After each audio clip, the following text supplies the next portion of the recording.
應該係我拍戲先打風啦咁樣。男仔講應該睇中食飯。咁借咗第一日之後咧，就覺得 This is not going to be good。風 and well 開 walkie 第一句一齊嚟一齊走，拍埋先啦。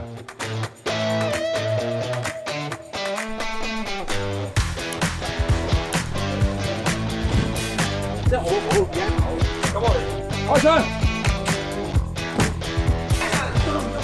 OK 啊！今次我套戲嘅角色係羅網師傅遊戲世界入邊嘅遊戲玩家，係佢嘅角色，係啦。咁係跟照佢年輕經典作品嘅一個 character 去做原型嘅。咁係屬於一個近身戰鬥嘅遊戲玩家啦，我哋俗稱嘅刺客咧叫做。我今次嘅身份係演員啦，係跟住係動作設計啦，係原創故事啦，同埋係策劃，係啦。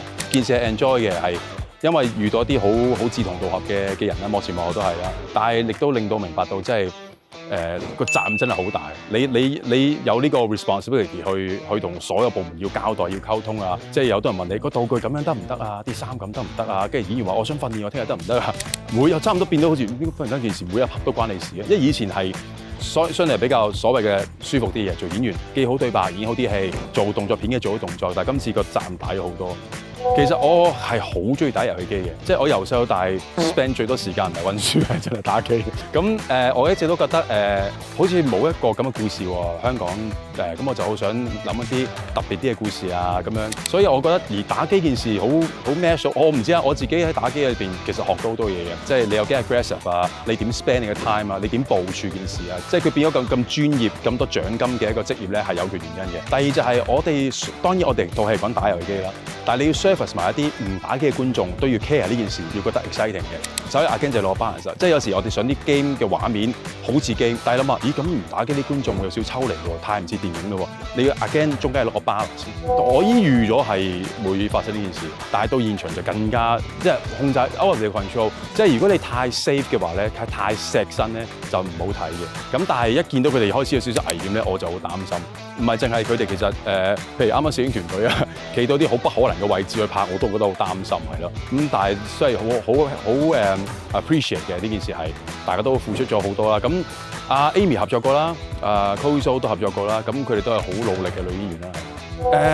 又唔可能摩擦嘅，但火花一定有，因為佢會有佢嘅想法，咁我有我嘅想法，跟住之後咁大家要喺中間揾個balance嘅共識啦。咁因為好多時佢有佢嘅諗法，佢諗緊嘅可能係5場之後嘅文戲，咁我可能諗緊觀眾上畫面覺得咁好唔好睇咧，咁嘅刺激咧，呢啲係正常嘅必然嘅。如果一套戲大家唔 care 先至會好啊，你中意點就點啦。但係大家都要 care， 大家都好想呈現啲好嘅畫面俾觀眾先會呢啲嘢嘅啫。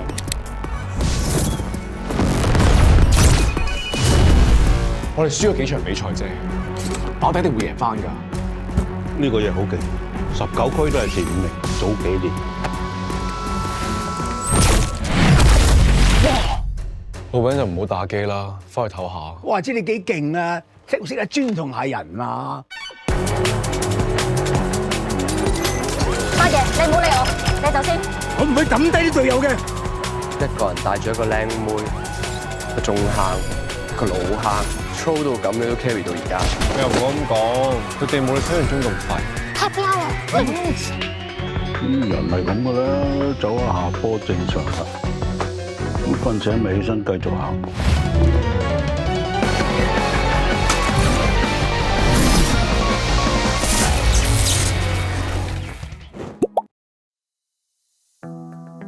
經過呢次嘅拍攝同創作之後咧，我已經係唔應該太貪心。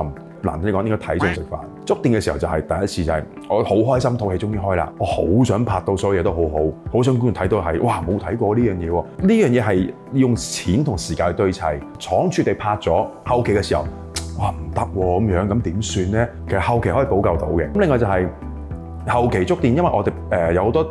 當時拍咗個電腦特技 shot 咧，後期做嘅時候係個位歪咗少少喎。哎呀，當日拍嗰陣時，即係大家都唔知，大家都係經驗未夠啦，試嘅啫。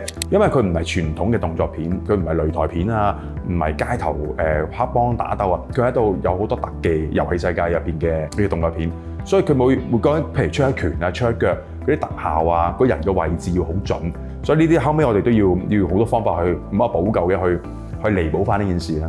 其實呢件事都好感動嘅，我仲記得我 opening 其中一個最麻煩，全隊最麻煩就係 opening。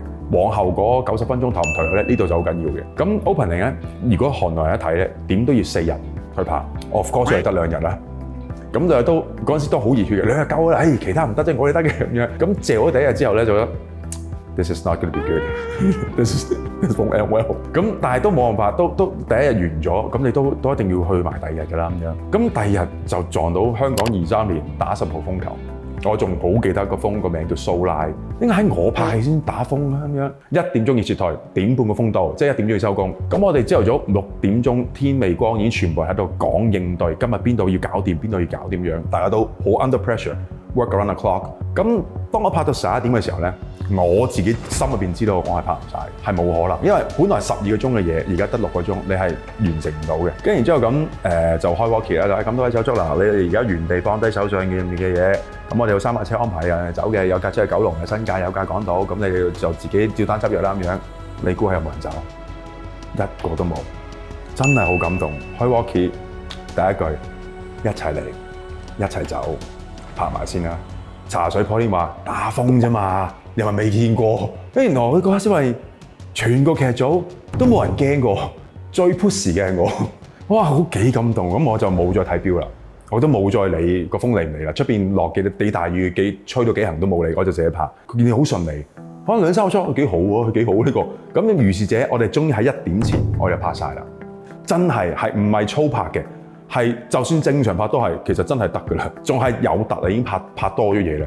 跟住大家都就順利執嘢就收工。哇！嗰刻見到啲人，啲化妝妹妹幾鬼型。